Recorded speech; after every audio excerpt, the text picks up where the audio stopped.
Então hoje temos a nossa noite de perguntas e respostas. As perguntas já foram feitas ao longo destes dias, que foram deixando na caixinha. À última da hora chegam sempre muitas, não é? Só que é mais difícil depois nós organizarmos isto, porque eu pedi ajuda aqui aos meus amigos acólitos e eles passaram isto a limpo, que às vezes é uma luta. E eu vou tentar, não é muito fácil, porque há perguntas que é difícil responder brevemente, mas eu vou tentar ser o mais breve possível e o mais claro possível. Mas há perguntas que são difíceis de responder em poucas palavras. Isto para poder ver o máximo de perguntas possíveis. Aqui tenho 17 perguntas. Pronto, Deus nos ajude, seja o que Deus quiser. Então, vamos começar. Primeira pergunta. Depois da nossa morte, podemos vir a este mundo em espírito ter com a nossa família? Perguntou alguém. E a resposta é possível, mas é raríssimo. É possível Deus permitir a uma alma que morreu voltar a aparecer a alguém cá na Terra? É possível, é. É frequente? Não. Quase nunca acontece. E agora vem aqui uma parte importante, com frequência o demónio imita um defunto que morreu há pouco tempo ou há muito tempo e faz-se passar por um defunto. Portanto, normalmente quando as pessoas pensam, ela incorpora a tia ou a avó que morreu há 20 anos e fala com a voz da avó, normalmente nesses casos, 100% é o demónio. A avó não entra em ninguém, o demónio entra, não é? Temos dois exemplos disto, por exemplo, no Diário de Santa Faustina. Santa Faustina, em algumas ocasiões, pouquíssimas, pelo menos uma, houve uma freira do convento dela que morreu e passado pouco tempo apareceu-lhe e pediu-lhe orações. E era verdade. E ela precisava das orações para poder ir para o céu. E a Santa Faustina rezou e ela lá foi. E noutra ocasião parecia a alma de outra irmã, mas no fundo era o demónio. E ela escreveu isto no diário e diz, eu escrevo isto para as pessoas terem cuidado, porque o demónio faz-se passar por os defuntos. Eu vejo isto nos exorcismos com muita frequência. Quando as pessoas que são atacadas pelo demónio, o demónio gosta muito de se fazer passar por alguém vivo ou defunto. Gosta sempre de vestir uma máscara, um fato. Portanto, uma pessoa depois de morrer pode voltar a aparecer alguém? Sim, mas é raríssimo. O demónio com frequência imita um defunto. Eu tenho muitos casos, por exemplo, que o demónio espera que morra alguém para começar a atacar, porque tem ali o esconderijo perfeito. Toda a gente vai pensar que é o tio que morreu de desastre. E ele imita a voz do tio, os gestos do tio. Como é que o seu padre sabe que não é o tio? Eu rezo os exorcismos e o demónio torce todo. E tem que sair. Não é? Portanto, ele não se consegue esconder quando toca aos exorcismos e às orações. Se fosse o tio, rezava comigo o terço. Todo contente. Segunda questão. Como prova que Deus existe nesses tempos? Esta pergunta está assim um bocadinho mal redigida. Como prova que Deus existe neste tempo? Eu acho que é neste. Então, a questão da existência de Deus. Este é um tema filosófico, se nós quisermos. Podia dar muitas respostas, mas fundamentalmente a grande resposta do ponto de vista filosófico é: o homem, com a luz da razão natural, consegue, a partir das criaturas, da criação, da beleza, da ordem do universo, perceber que existe uma causa que está para além do que nós vemos. Porque as coisas não se explicam a si mesmas. E que essa causa é alguém inteligente, porque o que nós vemos à nossa volta está cheio de lógica. As coisas são bem organizadas, os planetas rodam, e a lógica e a racionalidade, em grego, a palavra é logos, cheio de razão. Isso implica um ser inteligente e, ao mesmo tempo, poderoso para criar, para dar ordem a tudo o que vemos.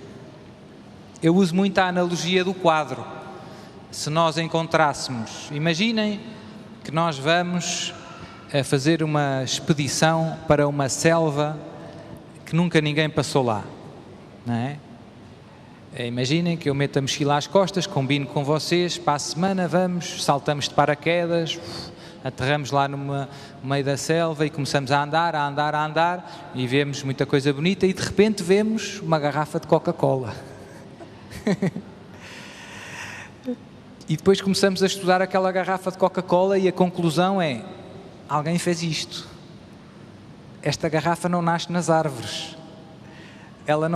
Aconteceu aqui alguma coisa, isto não se explica a si mesmo. A garrafa não deu a si mesma a sua existência, como cada um de nós. Ninguém se autocriou. Portanto, existe algo que nós chamamos Deus que fez tudo isto de uma maneira maravilhosa. Quando nós olhamos o céu estrelado, vemos a beleza do sol, da lua, das estrelas, do ser humano, não é? Alguém fez tudo isto.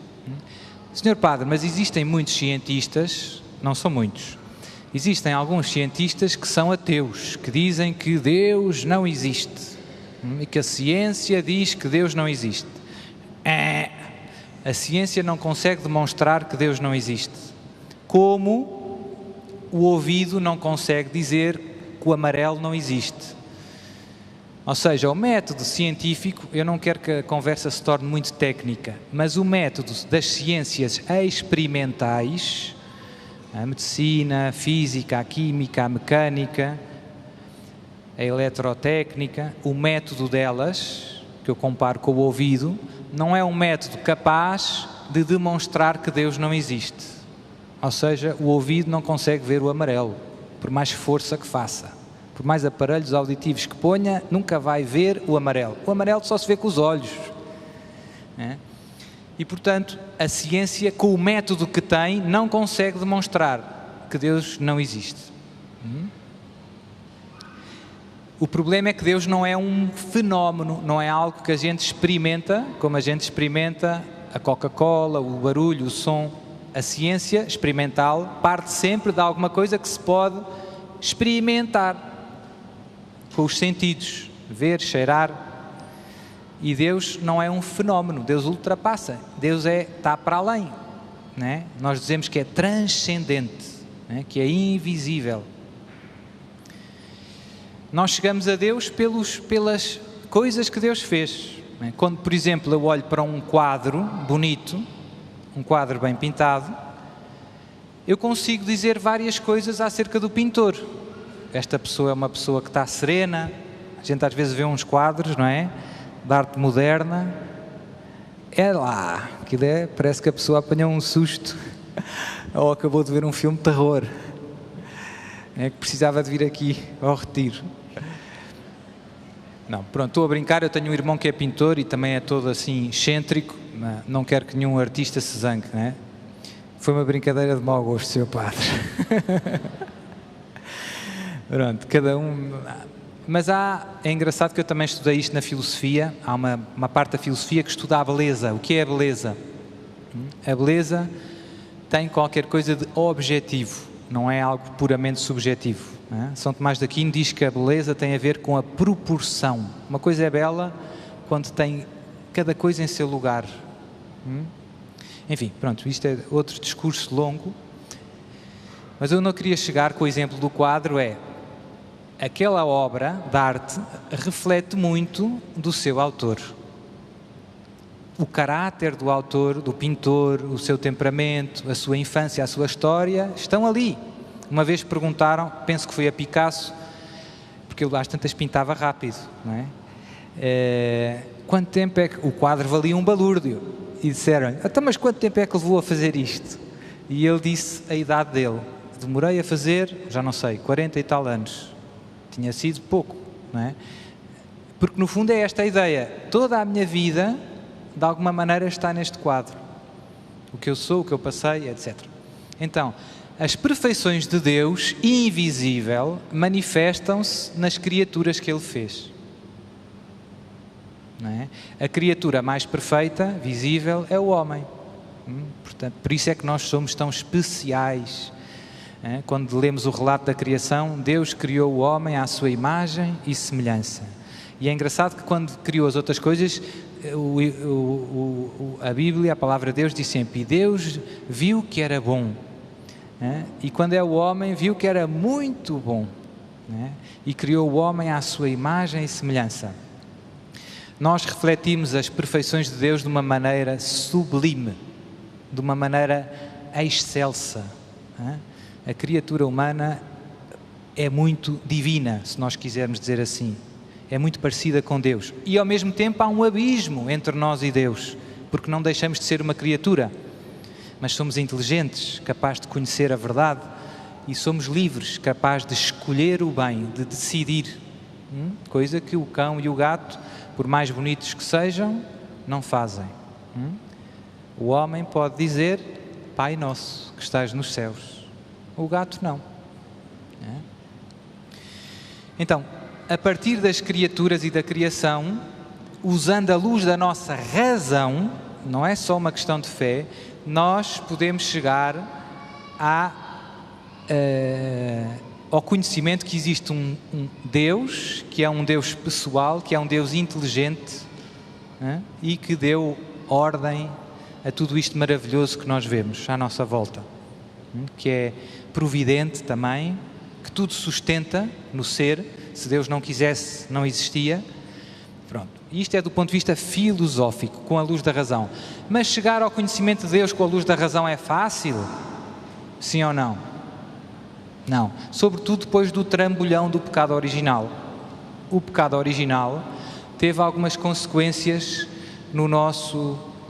na nossa vida. Imaginem que vocês têm um telemóvel. iPhone 6. Não sei qual é que é o último. É o 6 ou não? É o 7? Não, ninguém sabe. É bom sinal que ninguém saiba. Estamos pouco preocupados com estas coisas. Tenho um iPhone 8, que ainda não saiu, e ia muito bem, e deixo cair o iPhone, bate numa pedra e fica assim meio maluco. Parte o ecrã todo e tal. Funciona. Ainda funciona. Aquilo é rijo. Não devia estar a fazer publicidade, não é? Funciona, mas já não funciona, mas há coisas que já não funcionam muito bem. Vê-se mal, às vezes bloqueia. O pecado original teve consequências na nossa vida. A natureza humana não está perfeita como Deus a criou, está ferida pelo pecado. Deu um trambolhão. A nossa inteligência é como se fosse uma lâmpada, ficou meio afundida. Nós já não vemos tão bem como víamos antes do pecado original. E pior que isso, a nossa vontade ficou torcida sobre nós próprios. Antes do pecado original, amar a Deus era quase que natural. Era a coisa, saía. Conhecer a verdade era natural. Depois do pecado original ficámos mais propensos ao erro e ao egoísmo. A nossa vontade ficou centrada sobre nós próprios. E esta nossa condição atual dificulta imenso chegar, com a luz da razão ferida, ao conhecimento de que existe um Deus Criador, com a luz da razão. E por isso, e isto ajuda-nos a perceber porque é que Deus também se revelou. Porque era difícil para os homens, depois do trambolhão, conhecerem-no e, sobretudo, conhecerem-no como ele é verdadeiramente. Se calhar alguns homens muito inteligentes até chegavam à conclusão que Deus existe e é bom, mas não eram todos, eram só alguns. E, por muito bonita que fosse a imagem de Deus que eles tivessem, estava cheia de imperfeições. Deus era bastante diferente do que eles pensavam. E por isso Deus veio ter connosco e disse: eu sou assim. A história da salvação é a história de Deus. O homem é um ser que naturalmente procura Deus. E a história da salvação não é Deus que vem ao encontro do homem que procura Deus. E que diz: eu sou assim. E esta revelação de Deus demorou milénios. Abraão, depois Moisés, depois David, ao pouco e pouco, depois na plenitude dos tempos o Verbo se fez carne, Deus próprio se faz um de nós. Portanto, Deus foi-nos mostrando ao pouco a pouco quem Ele era, e depois nós sabemos, Pai, agora Pai, Filho e Espírito Santo, Criador de todas as coisas visíveis e invisíveis. Dizemos no credo, aquelas frases que dizemos ao domingo em poucos minutos, demoraram milénios. Deus demorou milénios a mostrar-nos, muito devagarinho, ao pouco e pouco, como uma mãe que dá a sopa ao bebê para ele não se engasgar, não é? Devagarinho.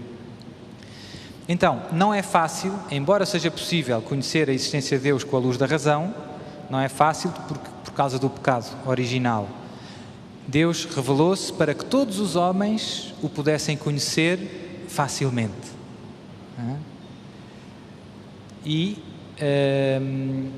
Portanto, é possível conhecer a Deus, e esse conhecimento passa pela fé no que Deus disse.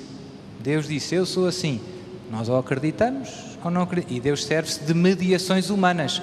Deus revelou-se a Abraão, e depois Abraão contou aos outros, à sua descendência, Isaac, Jacó, Moisés, apareceu na sarça ardente. Mas quem és tu, Senhor? Qual é o teu nome? Eu sou aquele que sou.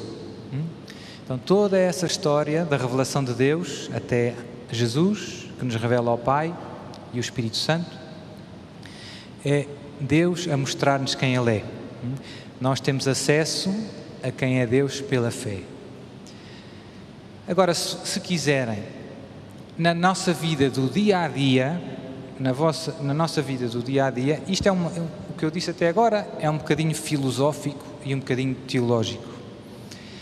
Sr. Padre, mas eu preciso é de falar de Deus ao senhor que me faz o café de manhã, lá no café, e ao padeiro que vem entregar. Então, o que é que eu faço? Como é que eu digo que Deus existe? Ele não quer acreditar. Todos os homens, pelo facto de pensarem, de existirem, colocam questões muito fundamentais. Há bocado víamos no testemunho do Jorge, quem pensa como é que é isto tudo? O que é que eu ando aqui a fazer? Qual é o sentido da vida? Sobretudo a grande questão do sofrimento. Eu sinto no meu coração um desejo para ser feliz. Sinto no meu coração que a morte não é uma coisa boa. Porque é que quando morre alguém, que é uma coisa que acontece a todos, nós choramos? Sinto que, porque é que eu tenho no meu coração uma vontade de viver para sempre? De onde é que isto vem? Então, estas questões toda a gente põe, mais tarde ou mais cedo. A questão do sofrimento. Sofrer é qualquer coisa que a gente sente que não é para nós, de alguma maneira. Que não encaixa, de alguma maneira.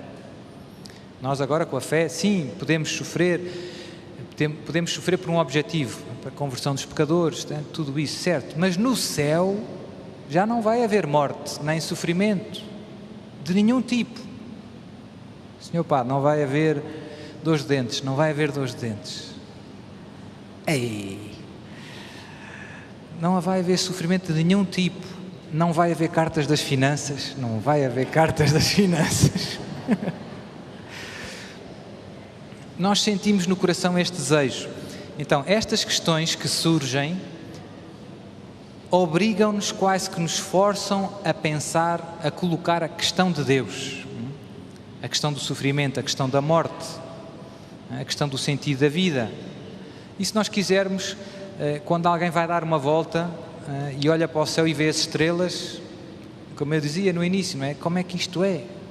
Isto calhou, os cientistas ateus dizem, isto foi um choque casual entre moléculas. Não é?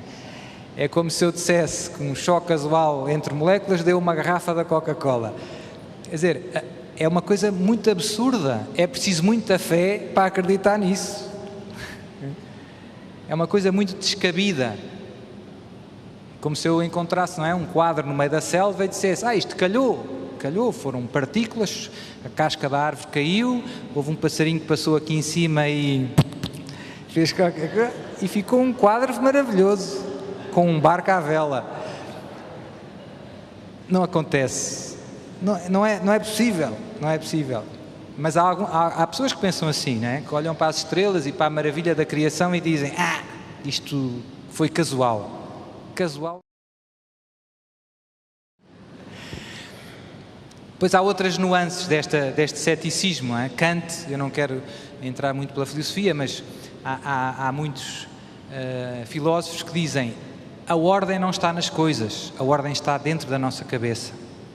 Nós não sabemos se as estrelas estão lá, nós olhamos e organizamos tudo. O nosso cérebro é que dá ordem às coisas. Não é? Pronto, mas isto, não vamos entrar por aí, é um discurso sem fim. A filosofia europeia, a partir de Descartes, René Descartes, entrou numa chave muito subjetivista. Em que eu fico uma espécie de prisioneiro do meu eu. Eu não sei se as coisas existem. Eu só sei as minhas experiências subjetivas. Pronto. Mas antes disso, graças a Deus, a filosofia foi mais normal. Não é? Isto é uma exceção na história do pensamento. Mas isto contamina a nossa maneira de pensar, a nossa cultura.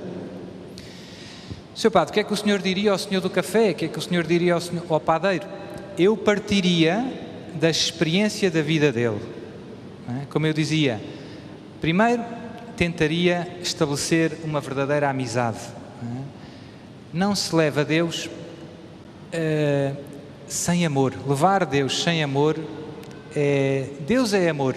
Portanto, em vez de falar sobre Deus, eu posso também dar aos outros a graça de experimentar um pouquinho de como é Deus. Ou seja, eu posso amá-los.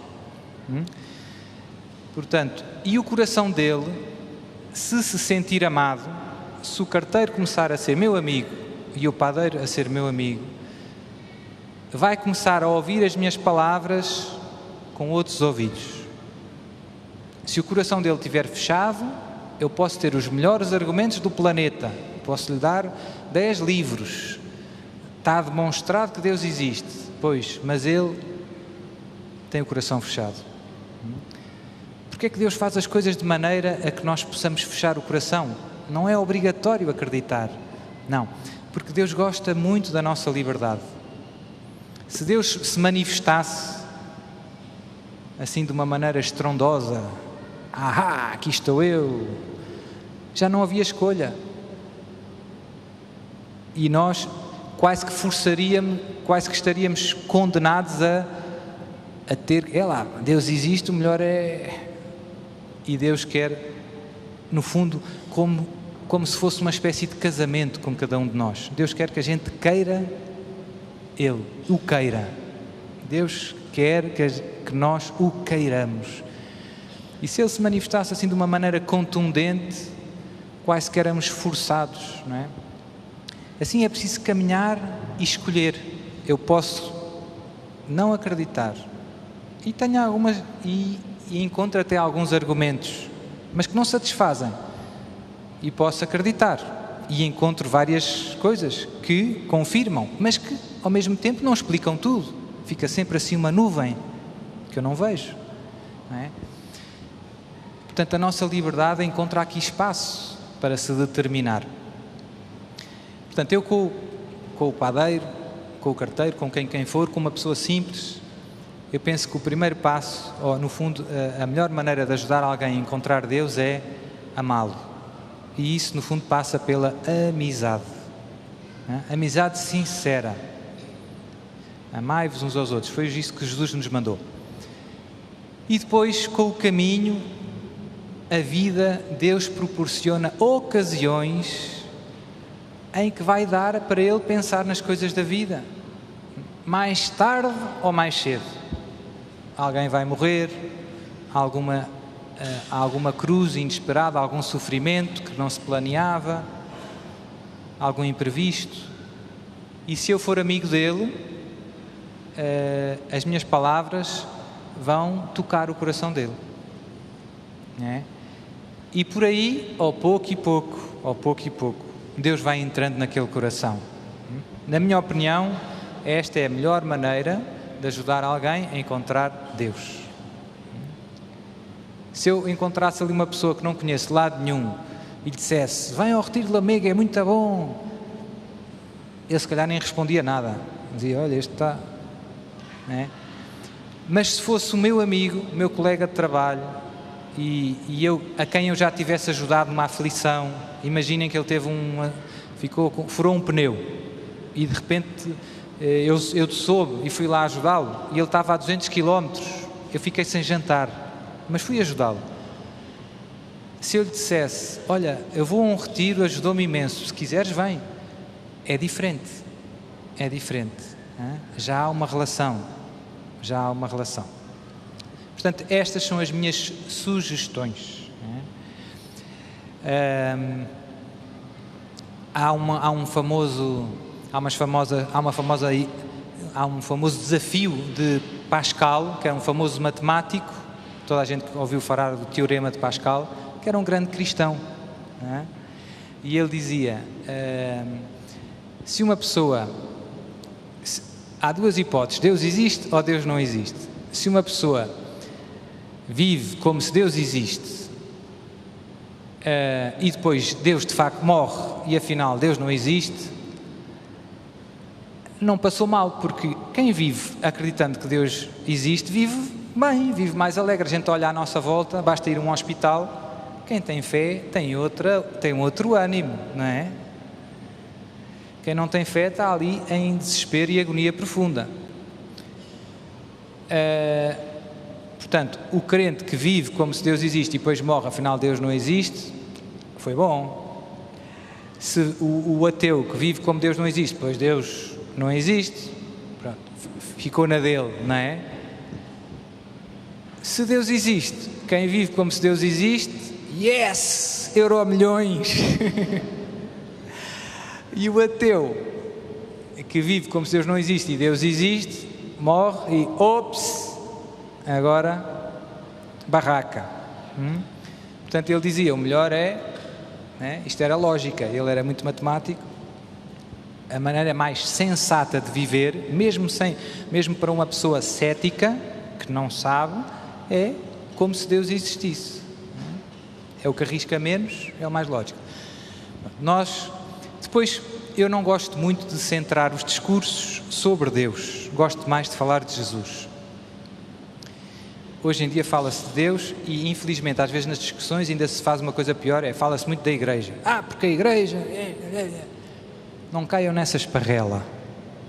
É sempre bom falar de Jesus. A nossa vida, a vida cristã, é a nossa amizade com Jesus.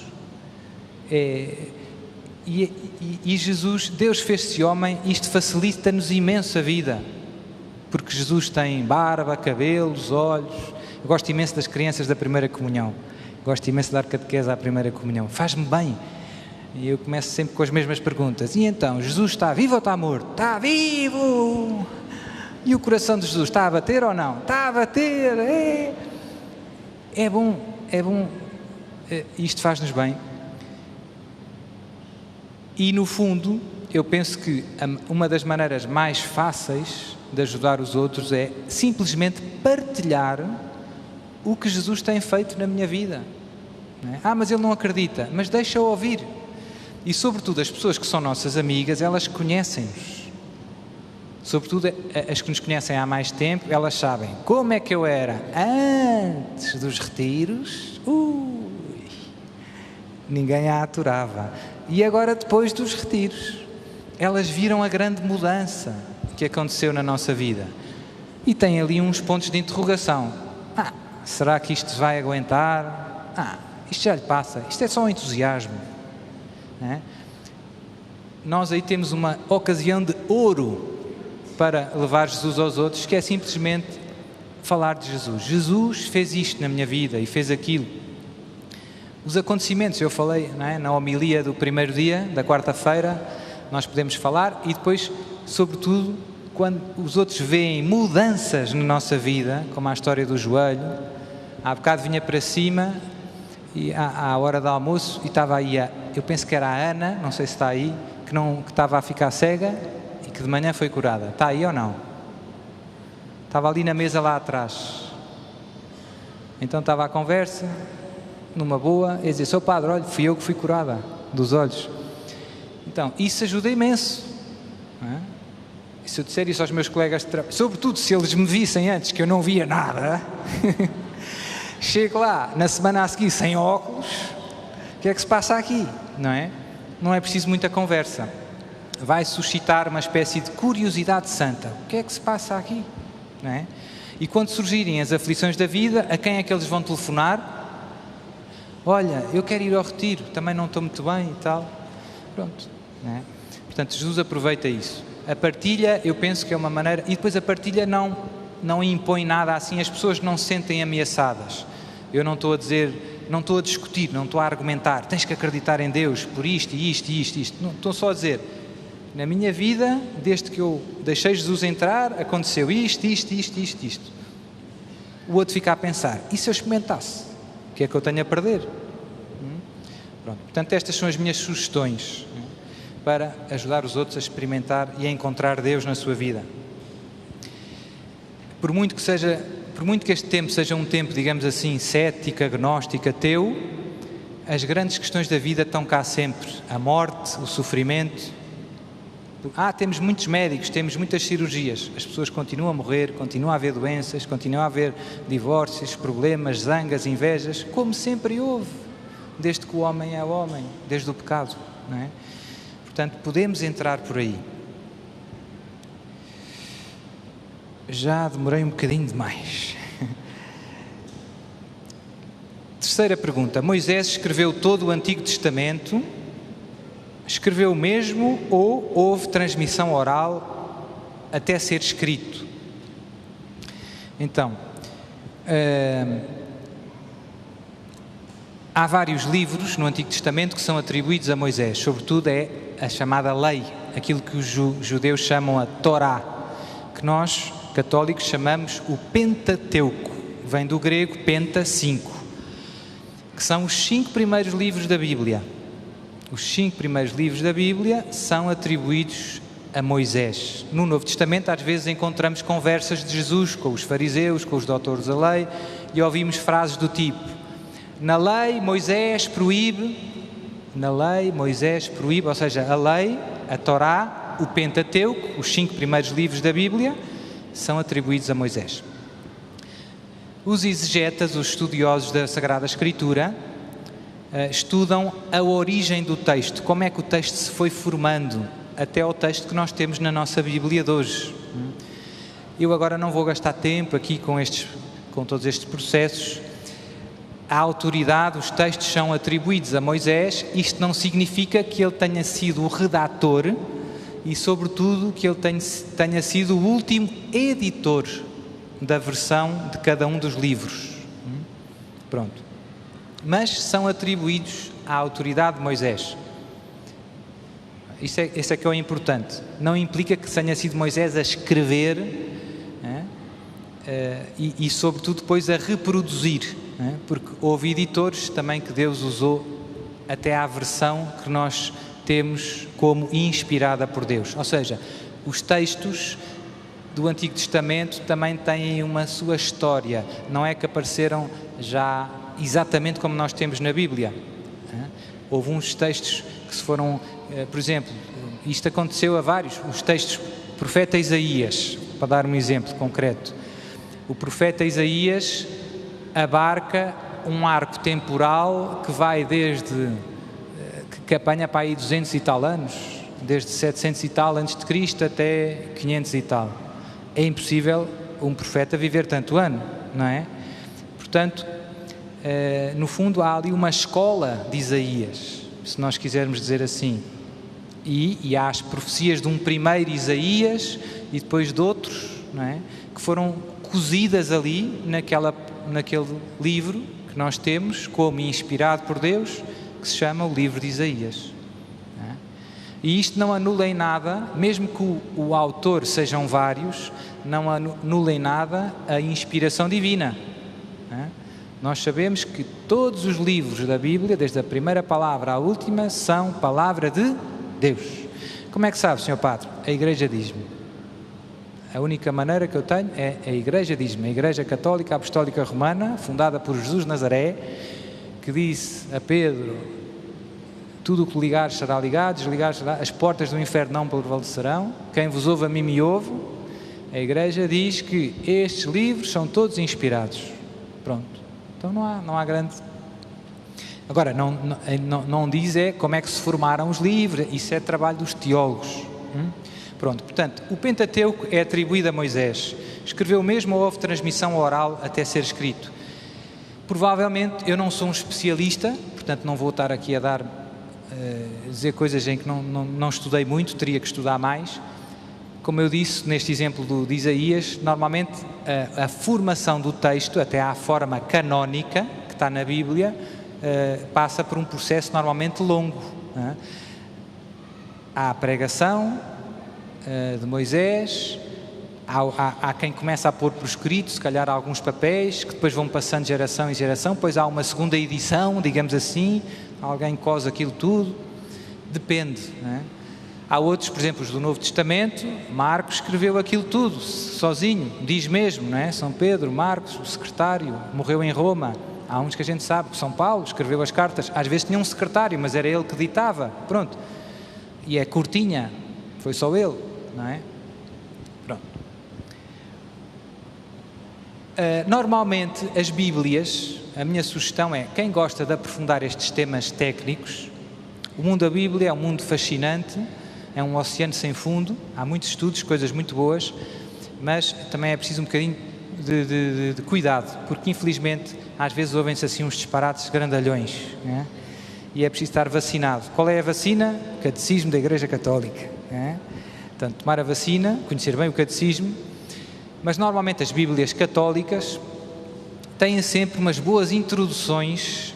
Há uma introdução geral à Bíblia, há uma introdução ao Antigo Testamento e depois há uma introdução a cada um dos livros. Introdução ao livro do Gênesis, introdução aos outros livros, né? Levítico, Números, por aí afora. Então vale a pena ler com cuidado essas introduções. É verdade que não são muito fáceis. A gente pega na introdução, são curtas, são 3 páginas, 4, só que são um bocadinho densas, aquilo puxa por nós.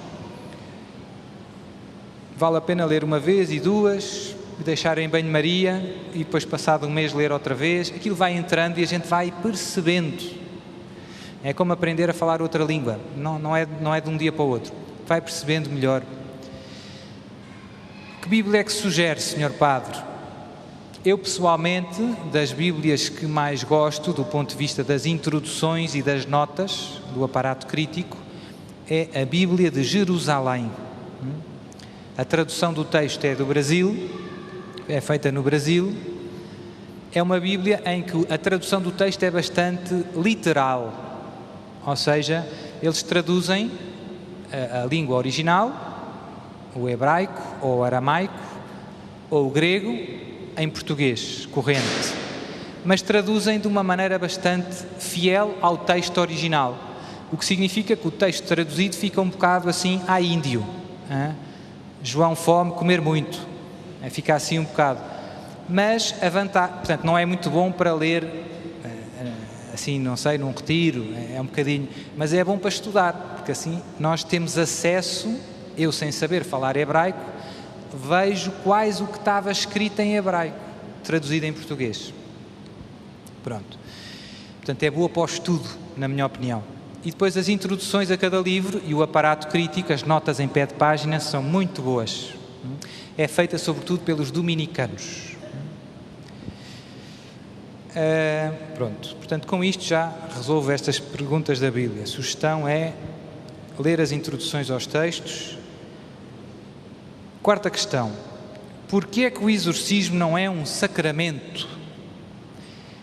Então, aqui o que eu vou fazer só é, para responder esta pergunta rapidamente, é definir o que é um sacramento e o que é um sacramental. Tecnicamente, um exorcismo é um sacramental. Um sacramento é um sinal visível da graça de Deus. É um sinal eficaz que dá a graça que significa. Portanto, é um sinal, ou seja, perceptível com os nossos sentidos: pão, vinho, azeite, água. É um sinal que tem um significado espiritual, que tem um significado natural, que tem um significado espiritual e que não só significa uma coisa, mas que realiza a graça que significa. E foram todos instituídos por Jesus de Nazaré. Se nós quisermos, sem faltar ao respeito das coisas tão santas, é como se fossem as bombas de gasolina do céu. Como é que nós nos enchemos da graça de Deus?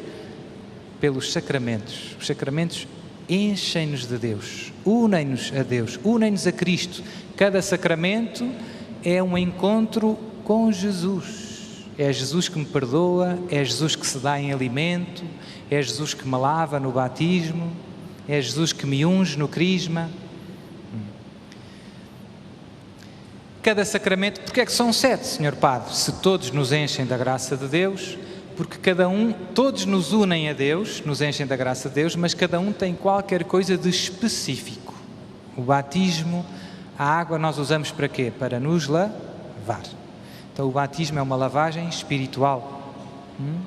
O crisma, nós já não usamos muito o azeite como usavam antigamente. O azeite tinha muitas finalidades no tempo de Jesus. Não havia cremes de beleza, usava-se azeite. Não havia betadine, usava-se azeite. Os soldados iam para a guerra, preparavam-se, ungiam-se, os lutadores, com azeite, não é? Portanto, o azeite tinha toda esta... Para nós já não é óbvio. Para nós já não é óbvio. Né? Mas para os judeus do tempo de Jesus era óbvio. O azeite era muito precioso. Né? Portanto, ser ungido com azeite, os sacerdotes, os profetas no Antigo Testamento eram todos ungidos com azeite, derramado pela cabeça, pelas barbas. Então, cada sacramento dá qualquer coisa de específico. O crisma fortalece a graça que se recebeu no batismo. A unção dos doentes, como eu dizia, também é com azeite. Porquê? Porque o betadine do tempo de Jesus era o azeite. Que engraçado, Sr. Padre, nunca tinha pensado nisso. Catecismo da Igreja Católica. Então, os sacramentos dão de qualquer coisa e todos nos enchem da graça de Deus. E depois há os sacramentais. A função dos sacramentais é diferente dos sacramentos. A função dos sacramentais é dispor-nos a receber a graça dos sacramentos. É preparar-nos para depois... Exemplo. Não sei... imaginem, alguém me quer dar um copo de água e eu tenho que tirar o copo, lavar o copo, limpar o copo, tirar as moscas e depois o copo está disposto a receber a água, está debaixo da torneira. A função dos sacramentais é dispor à graça. E também ajudam a santificar as várias realidades da nossa vida corrente. O nosso trabalho, tudo. Tipos de sacramentais. Os que nós usamos, objetos bentos, a cruz, a água benta, tudo isso. A água benta não nos enche da graça de Deus.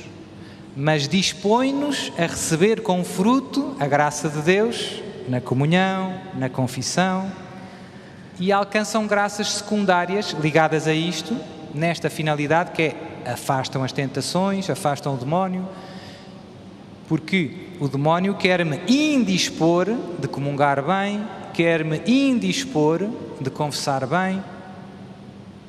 Então, se o sacramento é isto que eu disse e o sacramental é isto, o exorcismo, pela sua finalidade, está orientado a expulsar o demónio que atormenta alguém.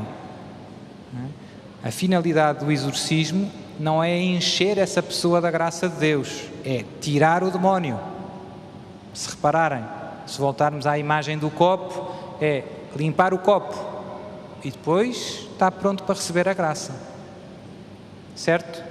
Pronto, por isso o exorcismo é um sacramental e não um sacramento. Embora Jesus tenha exorcizado e tenha dado aos seus discípulos o poder de expulsar os demónios. Só uma última ideia que ajuda-nos a ver. E por isso, o exorcismo pode ser rezado por uma pessoa que ainda não recebeu os sacramentos, porque a finalidade é dispor aos sacramentos. Eu não posso receber a comunhão se não fui batizado, por exemplo. Não é? Só se pode receber a comunhão ou o crisma se foi batizado. O batismo é sempre o primeiro dos sacramentos. Mas os sacramentais já não. Eu posso receber uma bênção e ainda não fui batizado. E essa bênção vai-me aproximar do batismo e da graça de Deus. E por isso, nos primeiros séculos, nos primeiros 3 séculos, quando os apóstolos começaram a evangelizar, o mundo era muito pagão. As pessoas andavam metidas em tudo o que é superstições, adivinhações, bruxarias. Era uma confusão. E por isso, havia um processo longo de preparação para o batismo, que durava muito tempo, algum tempo, e tinha vários exorcismos.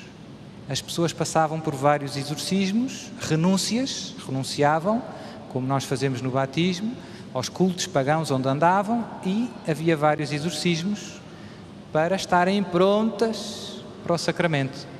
Aqui vê-se sacramental, preparar, orientar para os sacramentos.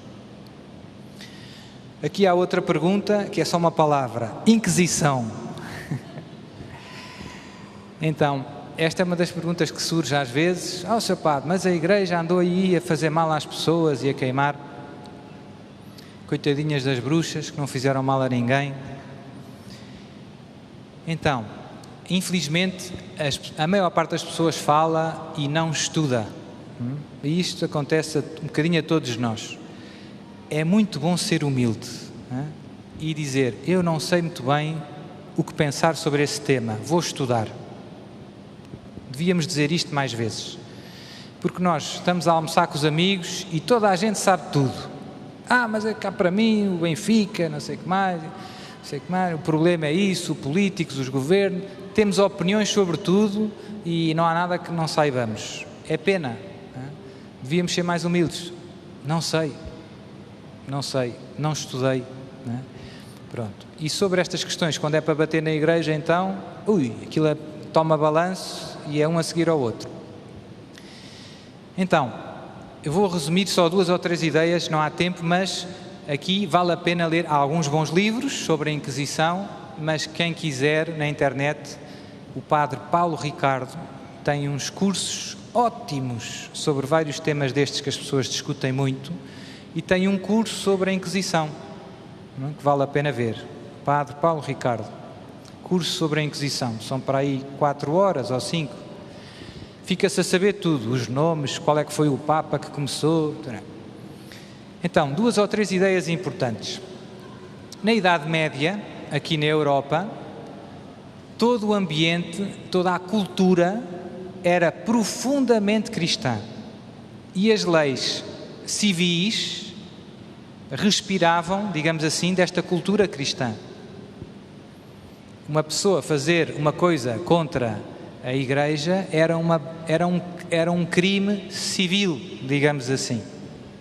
Segunda ideia: no Antigo Testamento, Deus dizia na lei de Moisés, estava lá para lapidar quem praticasse a bruxaria, ou seja, apedrejar até à morte.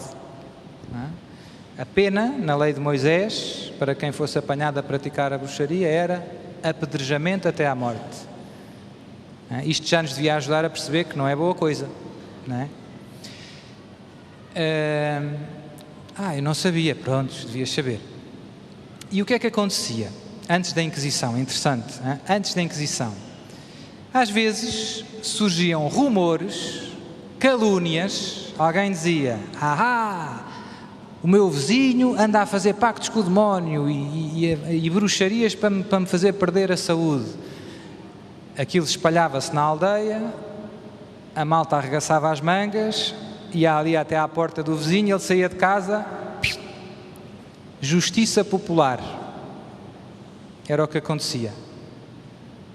As próprias pessoas condenavam, matavam, sem apelo, sem possibilidade de defesa, pessoas que eram acusadas deste crime ou outro.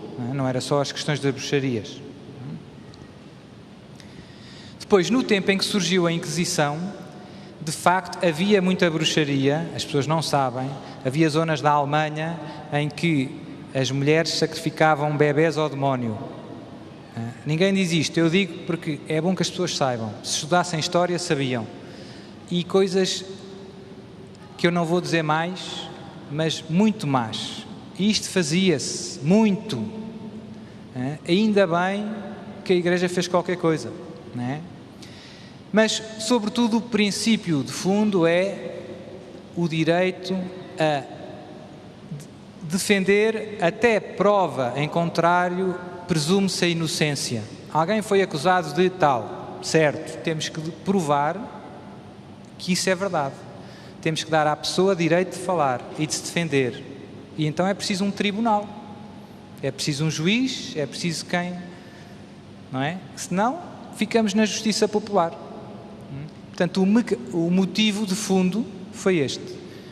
O padre Paulo Ricardo mostra, mesmo do ponto de vista quantitativo, graças à Inquisição, salvaram-se imensa gente. Se não houvesse os tribunais civis do tempo da Inquisição, eram muito mais duros do que a Inquisição.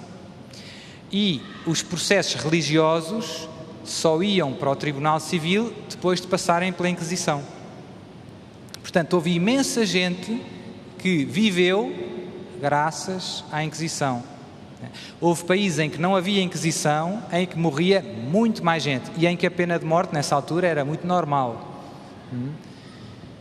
Pronto, portanto, o mundo hoje distorce tudo isto. Diz, mas os padres mataram na fogueira. É verdade, houve algumas pessoas que foram condenadas, não muitas. Se a gente comparar com os tribunais civis, é impressionante a diferença. Portanto, a Igreja sempre foi muito boa, se nós quisermos, muito boazinha nas penas. E as pessoas que eram condenadas é porque não queriam arrepender-se, não queriam, não negar, diziam eu sou e quero ser e quero lá saber de vocês, e depois o juiz sempre a tentar, mas veja bem, tenha calma, se não quer mesmo. E no fim o que acontecia normalmente era a pessoa acusada, se fosse provado o crime, era deixada ao Tribunal Civil, e o Tribunal Civil depois executava as penas, digamos assim. Portanto, não era o bispo que matava a pessoa, digamos assim. É verdade que houve alguns casos de erro, houve alguns casos de pessoas que foram injustamente condenadas pela Inquisição, é verdade. Mas em tudo o que são realidades onde o homem está presente, há erros. Onde é que há um lugar onde ninguém se engana? Nunca vi um jogador de futebol que nunca tenha falhado na baliza. Portanto, isso faz parte. Infelizmente, acontece. E isso não anula o bom que foi, a ajuda que foi. Pronto. Portanto, a minha sugestão é ver o padre Paulo Ricardo. A ideia é o princípio de defesa, defender as pessoas, dar a possibilidade de, a quem é acusado, de se defender em tribunal e de ter que provar a acusação, etc. Depois há 3 inquisições, a romana, a espanhola, portanto, tudo isso o Padre Paulo Riscado explica, mas é menos importante neste sentido aqui de perceber o mecanismo de fundo. Ainda só vamos na quinta, não é? Sexta.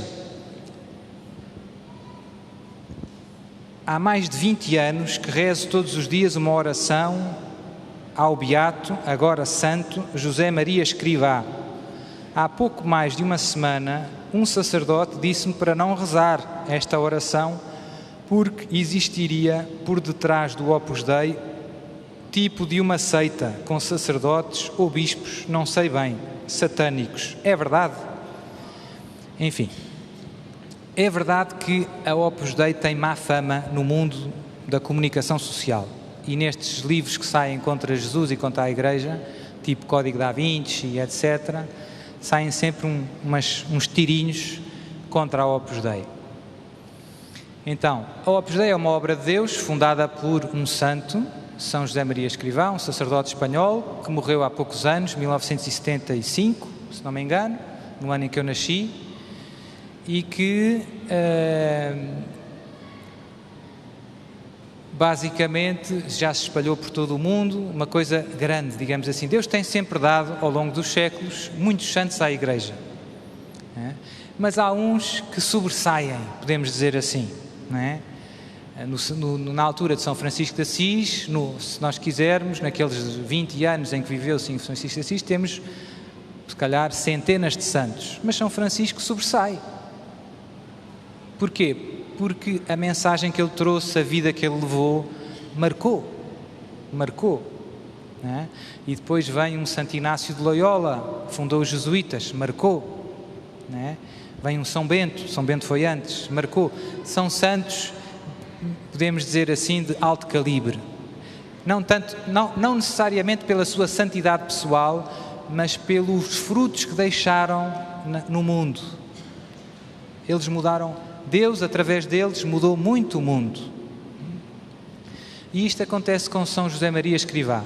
Não é só mais um santo do século XX, mas é um santo de alto calibre, esperto, muito esperto, e que no fundo preparou os filhos de Deus, muitos cristãos, para o combate na cruzada mais difícil, que é a cruzada da cultura, se nós quisermos.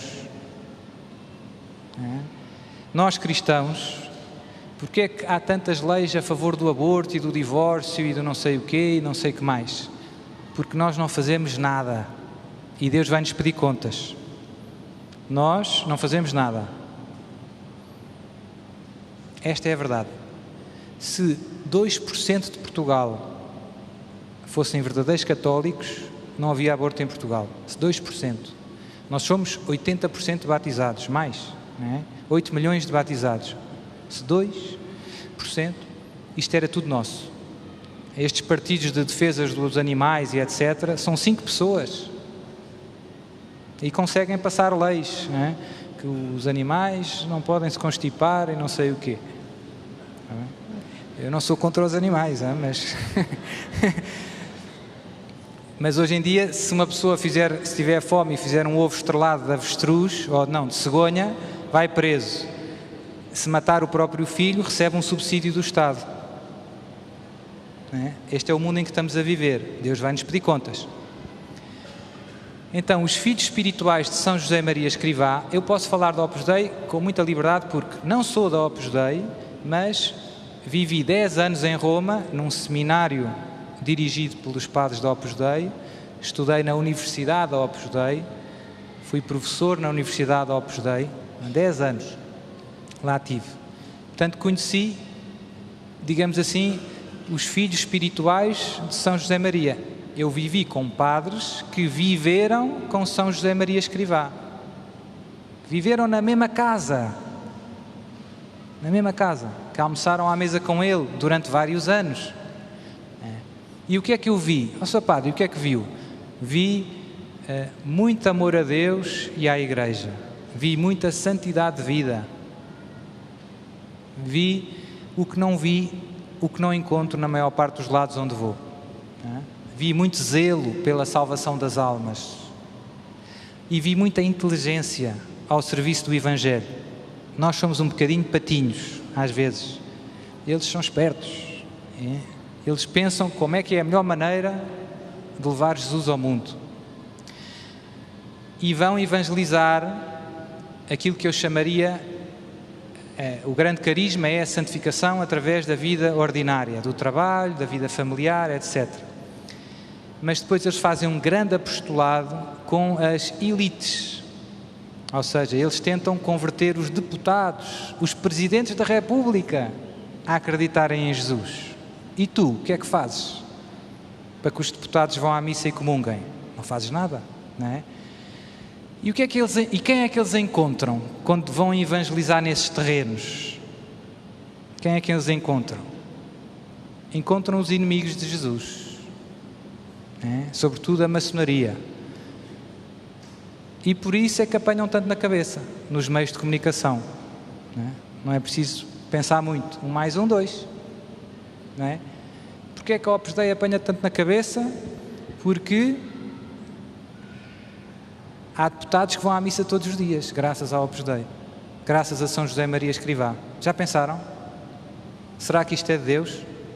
A gente precisava era de 20 de São José Maria Escrivás, não é? Pronto.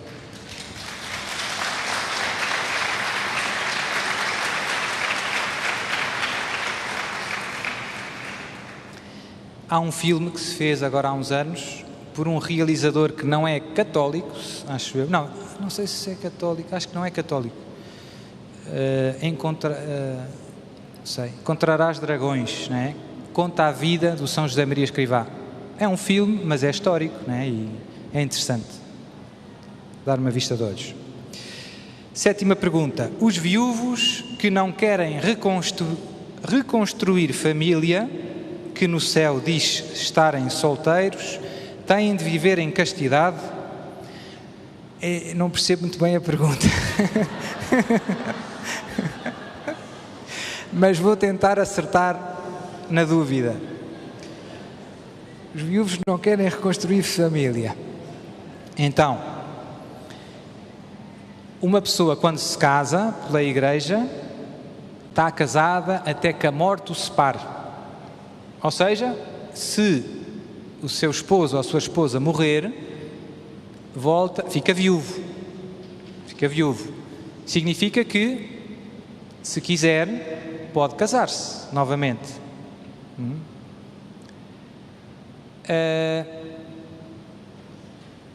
Se não querem reconstruir família, portanto, não querem casar-se, estão solteiros, têm que viver em castidade. Sim. Como é óbvio. Obviamente que um viúvo depois não pode ter uma amiga, não é? Infelizmente cá em Portugal, não é? Infelizmente, quem não está habituado às minhas conversas, não se assuste. Não.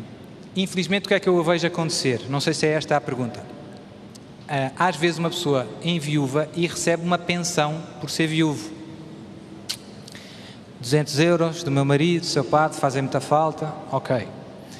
E depois o vizinho da frente também enviúva e recebe 100 euros da mulher. E depois eles olham pela janela de manhã, dizem adeus um ao outro.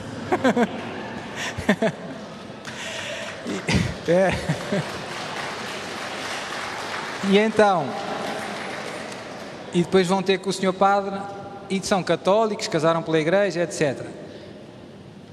E querem não perder as pensões, queriam fazer as coisas como Deus quer, mas sabem que se casar pela igreja vão ter que comunicar ao civil que o casamento católico é reconhecido e lá se vai a pensão. E então entram ali numas relações dúbias, não é? Pronto. Obviamente que isso Deus não quer, como é óbvio. O seu padre, e então e a pensão que faz falta e tal?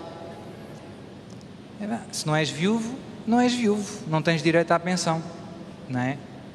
Há umas pessoas que fazem umas maroscas que não são, quer dizer, que eu não faria, que eu não aconselho, se eu quero casar e deixar de ser viúvo, pronto, assumo as consequências. Ou a tua esposa não vale nem 200 euros, não é? Não é? Não é? E sobretudo a vida eterna, não é? E sobretudo a vida eterna. O céu não vale 200 euros por mês. Há algumas pessoas que fazem para contornar o problema, vão-se casar à Espanha. Porquê? Porque em Espanha o padre não está obrigado a comunicar ao governo português que eles estão casados. E ficam casados pela igreja, podem comungar. É truque. É. Mas eu acho que um filho de Deus deve viver, caminhar na verdade. Não é? Pão, pão, queijo, queijo. Dai a Deus o que é Deus e a César o que é de César. Se eu não sou viúvo, para que é que eu ando a enganar o Estado? Oh, seu padre, mas o Estado é um ladrão e tal. E tu também.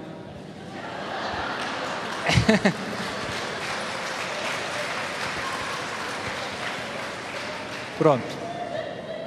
Portanto, acho que com isto resolve-se mais ou menos as questões dos viúvos. Pois, a castidade, no fundo, é para viver em todos os estados. Às vezes, isto é importante, esta pergunta. As pessoas às vezes têm a ideia que eu casei-me e agora, pronto, é uma espécie de bar aberto, não é? Vale tudo. Não é bem assim, não é?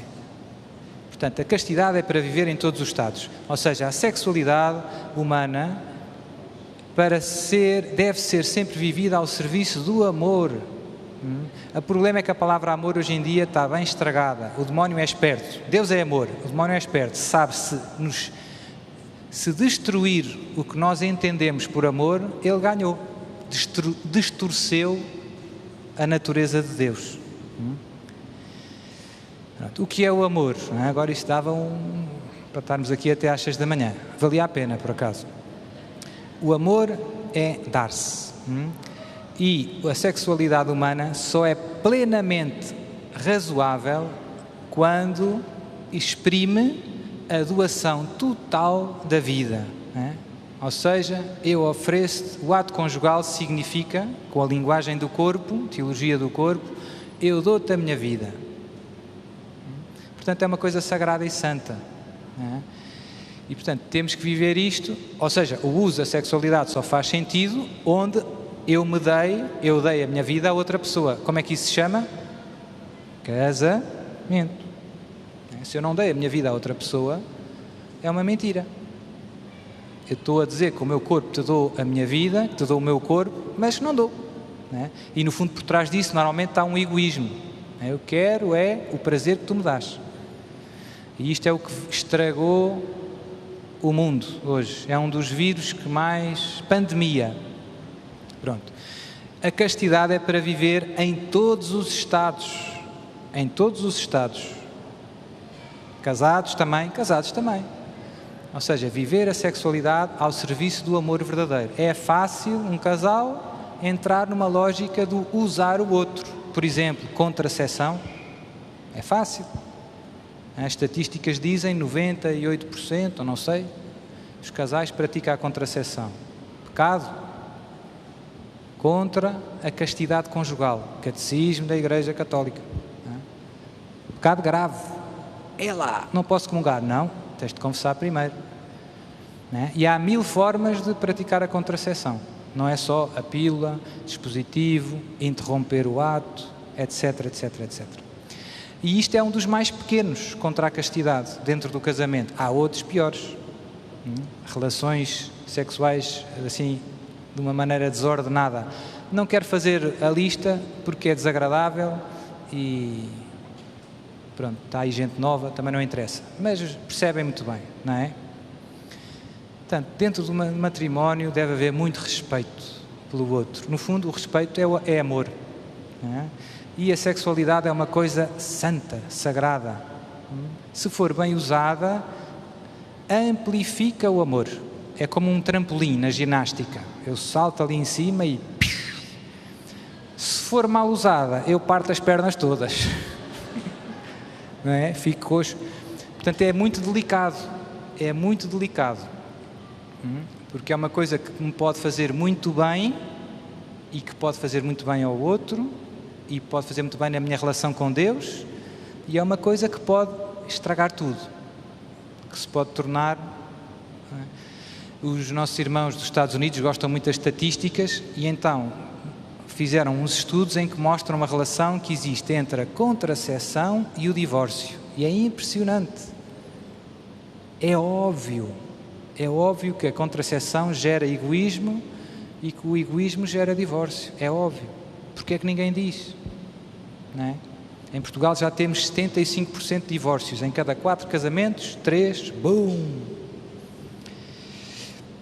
Portanto, os viúvos têm que viver castamente como todos nós. 8. Senhor Padre, faz mal fazer tatuagens? Faz mal ir ao indireita? Então, a das tatuagens eu já respondi algumas vezes, mas respondo mais uma vez. No Antigo Testamento existe uma proibição de facto de não fazer tatuagens. Mas é importante contextualizar, porque estas incisões que se faziam na pele, no Antigo Testamento, tinham uma conotação religiosa. Eram coisas, no fundo, supersticiosas, podemos dizer assim, ligadas a cultos pagãos. E, portanto, o povo de Israel, Deus dizia, vocês, nisto não se podem meter. Não é que ter tinta debaixo da pele seja pecado. Mas as coisas que se faziam com um significado supersticioso, de cultos a outros deuses, isso sim, pôr a confiança nesses deuses é pecado, certo? Se quiserem uma comparação, hoje em dia há muita gente que usa a ferradura no carro para dar sorte. É pecado. Ó, seu padre, não me diga isso. Se eu for aqui ao parque encontro alguns. Ops! Porquê? Qual é o mal? Não faço mal a ninguém. As pessoas usam aquilo como um amuleto, ou seja, eu ponho ali a minha confiança, eu acho que aquilo vai me proteger de uns acidentes. Não é? Eu ponho ali a minha confiança, eu espero daquela ferradura uma certa ajuda, não é? Pronto, então o pecado está aí, está no meu coração, e pôr a confiança, não é? Obviamente, se eu puser uma no meu carro, não é pecado nenhum, no sentido que não muda nada, não é? Eu não ponho a ferradura nenhuma confiança. Se eu andar com uma ferradura no carro, sem pôr ali a minha confiança, não há pecado. Não é? O pecado é achar que aquilo me dá sorte. Percebe-se? Eu posso andar com uma ferradura no carro porque acho que me dá sorte, peco. Posso andar com uma ferradura no carro porque acho que é bonito. Não é? Ninguém anda porque acha que é bonito, mas pronto. Obviamente que eu não poderia andar também, pois há o problema do escândalo. Se eu andasse, as pessoas iam olhar e achar, olha, ele acha que dá sorte. Não é? Portanto, obviamente eu tinha, mas eu podia andar debaixo do banco, faz de conta. Pronto. Ou debaixo dos sapatos. E de vez em quando fazer assim. Pronto. Já nos está... Foi para acordar.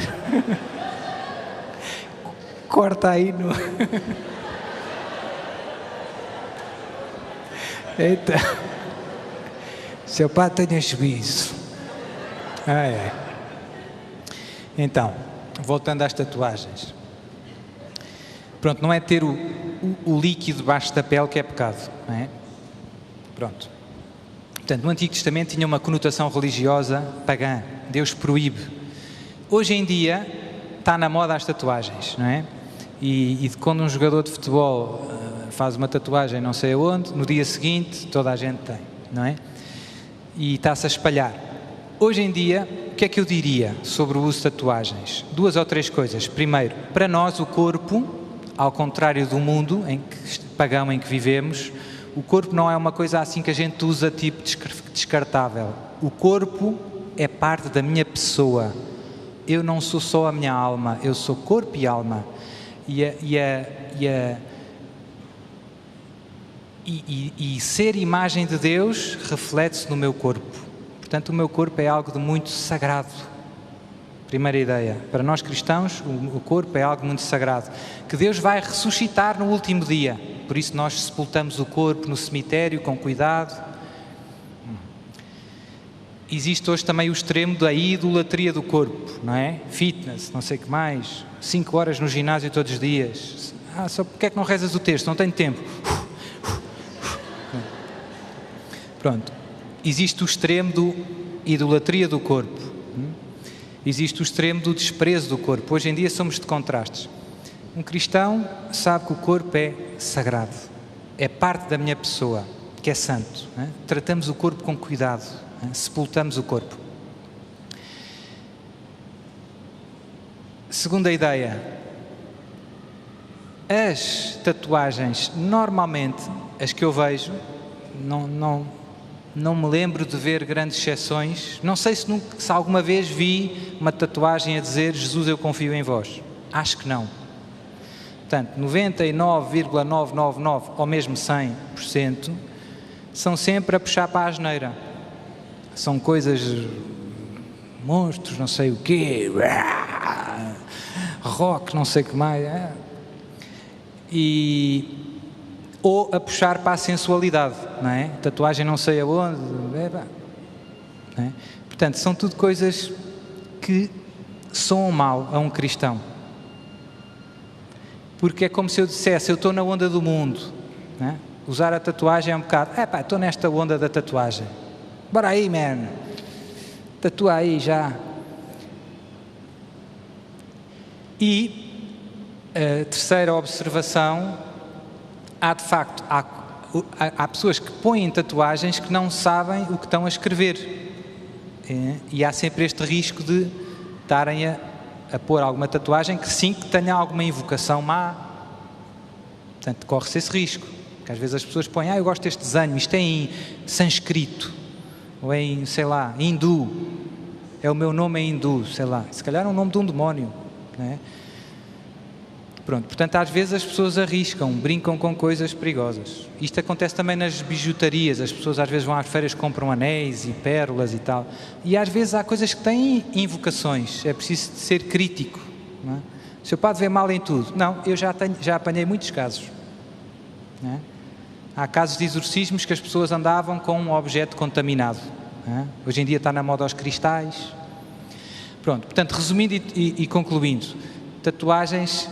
Eu acho que, como o mundo as usa muito no mau sentido, seria muito estranho um cristão usar. Mas se alguém dissesse, não, Sr. Padre, mas eu vou pôr os corações na minha, não sei aonde. Pronto, está bem, põe. Mas, e depois tem o problema de ser difícil de reverter. Hoje em dia já se consegue tirar. Só que às vezes aos 15 anos, naquelas coisas, tatuagem, e depois passam 5 anos e vou-me casar, e agora? Fica mal no vestido de noiva, não é? E depois não é difícil tirar. Portanto, eu diria que desaconselho vivamente, não é? Desaconselho vivamente. E ir ao indireita. Magoei-me a jogar futebol, como o outro senhor, o Jorge. Está aí o Jorge, não está? Ou não? O Jorge do joelho, está aí? Está, boa. O Jorge magoou-se e tal, vou em direita. Eu normalmente digo 2 coisas às pessoas que se magoam, problemas físicos, seja o que for. Se uma pessoa tem um problema de saúde, deve fazer 2 coisas.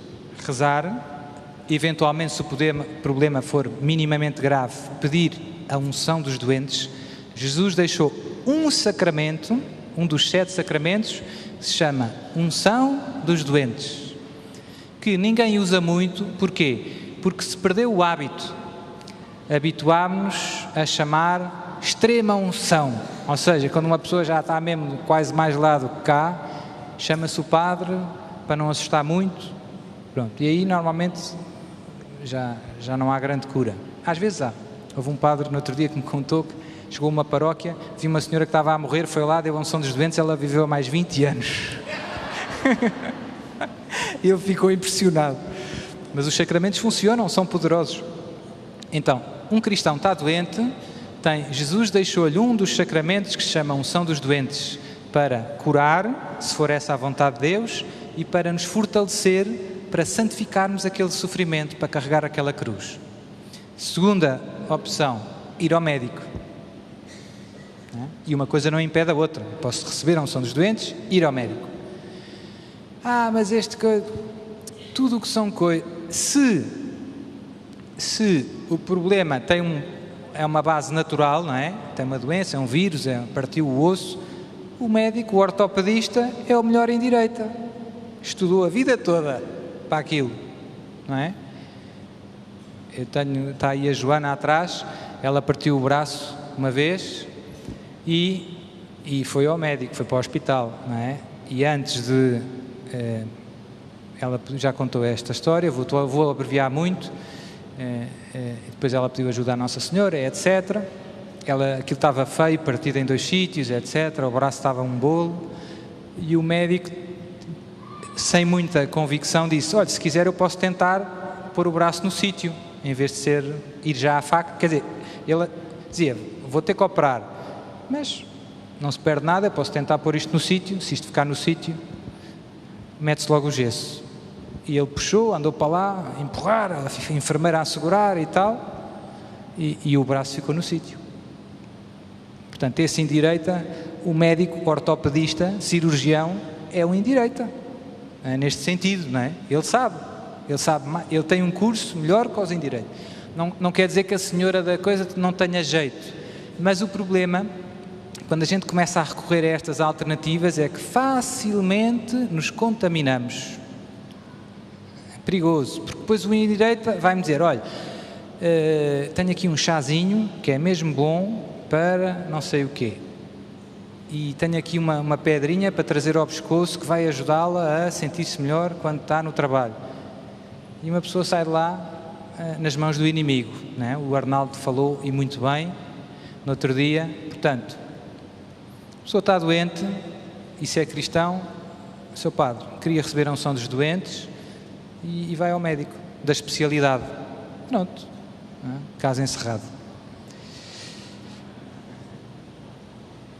Fim. Pronto. São 10 mesmo. É a vida.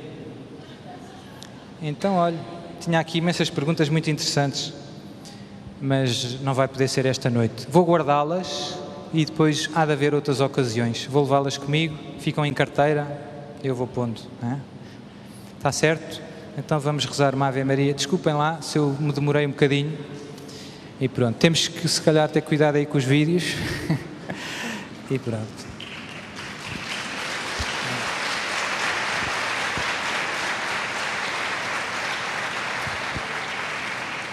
Vamos rezar uma Ave Maria, vamos descansar um bocadinho, que amanhã há mais. Amanhã é bom, muito bom. Ave Maria, cheia de graça, o Senhor é convosco. Bendita sois vós entre as mulheres, e bendito é o fruto do vosso ventre, Jesus. Santa Maria, Mãe de Deus, rogai por nós, pecadores, agora e na hora da nossa morte. Amém. O Senhor esteja convosco. Abençoe-vos Deus Todo-Poderoso, Pai, Filho e Espírito Santo. Idem em paz e o Senhor vos acompanhe.